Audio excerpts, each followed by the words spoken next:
এই ভিডিওটি শেয়ার করুন, লাইক করুন। তো বন্ধুরা, প্রথম আমি বলছি টক্সিক মানুষ।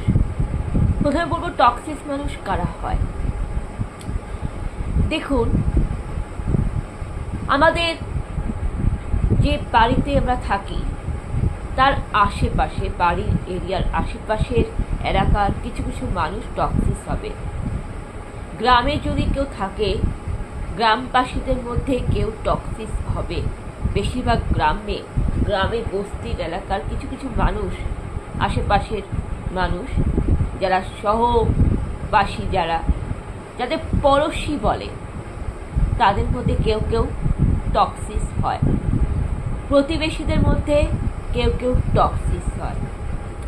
পরিবারেরও কেউ কিছু কিছু সদস্য, কোনো পরিবারের কোনো ফ্যামিলির, সবাইকে বলছি না, কিছু কিছু মানে কোনো পরিবারে কোনো ফ্যামিলির কিছু কিছু সদস্য কিন্তু টক্সিক হয়। কিছু কিছু পরিবার থাকে টক্সিক। কিছু কিছু আত্মীয় স্বজন, রিলেটিভদের মধ্যেও কিন্তু টক্সিক থাকে। এবারে পড়ি টক্সিক মানুষ কেমন, মানে টক্সিক মানুষের বৈশিষ্ট্য কি, টক্সিক মানুষের স্বভাব কি। আপনি এদের কথাবার্তা, এদের চালচলন, এদের মানসিকতা, চিন্তাধারা দেখে আপনি বুঝতে পারবেন যে এরা কেমন প্রকৃতির মানুষ। তখনই আপনি বুঝতে পারবেন যে এরা টক্সিক। আপনি আপনার আত্মীয় স্বজন, আপনার ফ্যামিলি, আপনার পরিবার, প্রতিবেশী, চেনা পরিচিত যে কোনো মানুষের কাছ থেকে তাদের কথাবার্তা, তাদের গল্প আড্ডা, কথাবার্তা, তাদের চিন্তাধারা, তাদের মানসিকতা, তাদের স্বভাব বৈশিষ্ট্য দেখে আপনি বুঝতে পারবেন যে এরা টক্সিক কিনা।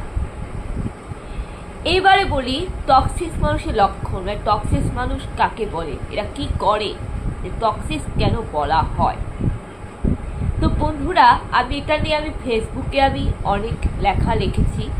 আমি আগের দিন লিখেছিলাম টক্সিক মানুষের সম্পর্কে। আমি অনেক কিছুই লিখি ফেসবুকে, আমি অনেক কিছু লেখালেখি করি। তো আমি টক্সিক মানুষের সম্পর্কে লিখেছিলাম, তাই আমার সেই লেখাটা পড়ে আমি আপনাদেরকে বলছি যে টক্সিক মানুষ কেমন হয়, এরা কি করে, কেন এদের টক্সিক বলা হয়। টক্সিক মানুষ হলো এরা আপনার কাছে গল্প আড্ডা, কথাবার্তা, আপনি তার সাথে গল্প করতেছেন, তারা আপনার সাথে কথাবার্তা বলতেছে। এই কথাবার্তা বলার ছলে এরা কি করবে, এরা অন্যের নামে তোমার কাছে পরচর্চা, সমালোচনা করবে।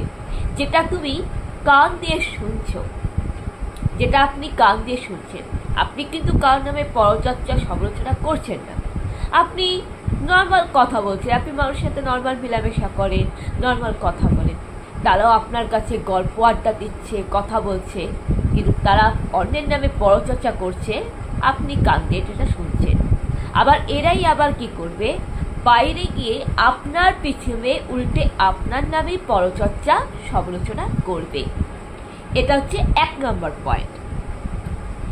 2 নম্বর পয়েন্ট হচ্ছে এরা অন্যের সাফল্য, অন্যের কেরিয়ার, অন্যের এডুকেশন, অন্যের এক্সাম রেজাল্ট নিয়ে এরা হিংসা করে, ঈর্ষা করে।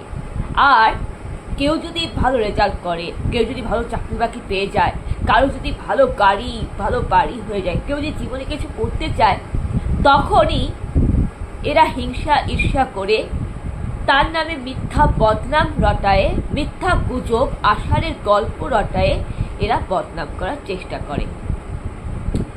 এমনকি কোনো নারী হোক বা ছেলে হোক বা মেয়ে হোক, কোনো মানুষ যদি নাইট ডিউটি করে বাড়ি ফিরে, এবং ধরো সে নার্স হসপিটালে, ধরুন সে ডাক্তার, ধরুন সে ট্রাফিক পুলিশ, ধরুন সে পুলিশের কাজ করে, ইলেকট্রিক অফিস, ইলেকট্রিশিয়ান, বা কোনো হয়তো সে নাইট ক্লাস করে আসতেছে। কারণ কলকাতার দিকে তো নাইট কলেজ আছে, মর্নিং কলেজ আছে, ইভিনিং কলেজ আছে, নাইট ক্লাস করে আসতেছে। বা কেউ হয়তো প্রাইভেট টিউশনি পড়ে আসতেছে, কেউ হয়তো কোচিং ক্লাস করে আসতেছে, কেউ হয়তো প্রাইভেট কোম্পানিতে যারা কাজ করে, যেসব ছেলেমেয়েরা প্রাইভেট কোম্পানিতে কাজ করে তাদের কিন্তু ফিরতে ফিরতে রাত্রি 10টা হতেই পারে, রাত হতেই পারে। তো যেসব কর্মজীবী মানুষরা নিজেদের পরিবারের জন্য, পরিবারের পাশে দাঁড়ানোর জন্য নিজের পায়ে দাঁড়িয়ে কষ্ট করে পরিশ্রম করে রোজগার করছে, তাদের একটু ফিরতে রাত হবে, সেটা নিয়ে পরচর্চা, সমালোচনা করা, মিথ্যা গুজব রটানো, এটা হচ্ছে টক্সিক মানুষের কাজ। এরা কি করে? এরা যারা নাইট ডিউটি করে আসে, ছেলেমেয়েরা রাত্রিবেলা নাইট ডিউটি করে যারা বাড়ি ফিরে, তাদেরকে নিয়ে মিথ্যা গল্প রটায় যে এত রাতে কেন বাড়ি ফিরছে, কি করতে গেছে। কিন্তু তারা জানে না যে তারা কাজে গেছে, তারা চাকরি করে, তারা কাজ করে, তারা নিজের পায়ে দাঁড়িয়ে প্রতিষ্ঠিত, তারা পরিবারের পাশে দাঁড়াচ্ছে, পরিবারকে দেখাশোনা করছে, তারা সমাজকে দেখাশোনা করছে, সমাজের উন্নয়ন করছে। কিন্তু এইসব টক্সিক মানুষরা কি করে? এদের নামে পরচর্চা, নিন্দা করে মিথ্যা গল্প রটায়। এটাই হচ্ছে 2 নম্বর পয়েন্ট।